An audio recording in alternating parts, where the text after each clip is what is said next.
아침 묵상입니다. 오늘 하루 하나님의 은혜가 충만하길 축복합니다. 오늘 날마다 주께로 큐티 본문은 예레미야 34장 17절로 22절 말씀입니다. 예레미야 34장 17절에서 22절 말씀입니다. 말씀의 제목은 참된 자유의 의미.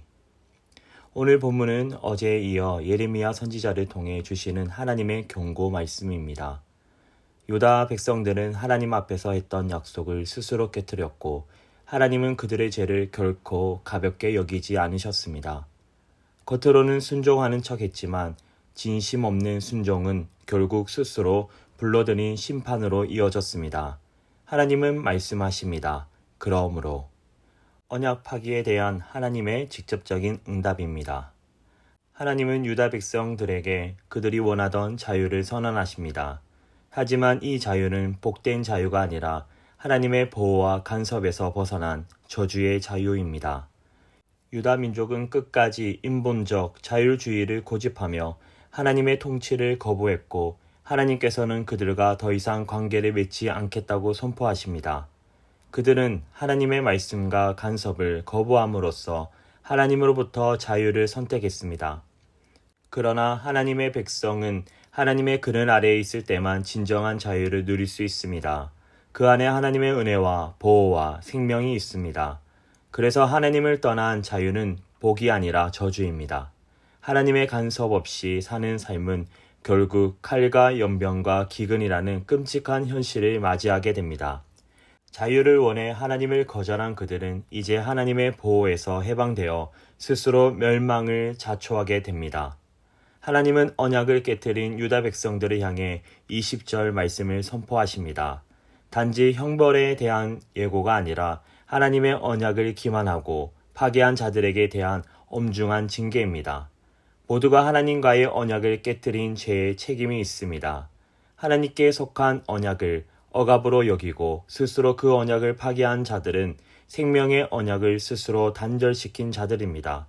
언약을 파괴하는 것은 하나님과의 관계를 스스로 끊는 어리석음입니다.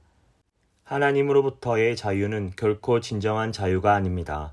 그것은 생명과 은혜와 보호로부터의 자유이며 결국 영원한 절망으로 이끄는 저주입니다.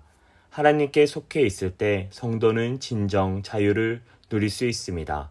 그 자유는 하나님의 은혜 아래에 있을 때만 누릴 수 있는 것입니다. 하나님과 그의 말씀을 떠나려고 해서는 안 됩니다. 하나님께 붙어 있어야 합니다. 말씀을 붙잡고 순종해야 합니다. 그때 찾아오는 자유를 세상에 선포해야 합니다. 예수 그리스도의 복음을 통해 죄와 사망, 억압에서 자유인이 된 우리는 오늘날 자유를 만끽하는 것을 넘어 다른 이들에게 복음을 전하며 축복의 통로로 쓰임 받아야 합니다. 이제 기도 시간입니다. 받은 말씀과 개인 기도 제목을 가지고 함께 기도하는 시간입니다. 이 시간 다 함께 마음을 모아 주님 앞으로 나아가겠습니다.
사랑과 은혜가 풍성하신 하나님, 오늘 또 아침 묵상으로 말씀을 주심에 감사합니다.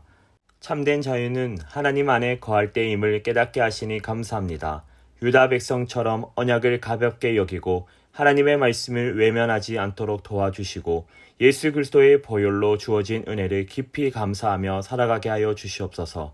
하나님의 뜻에 순종함으로 진정한 자유를 누리며 이 세상 속에서 복음을 전하는 삶을 살게 하여 주시옵소서. 예수님 이름으로 기도드립니다. 아멘. 이제 각자 개인적으로 기도하시면 되겠습니다. 행복한 하루 되십시오.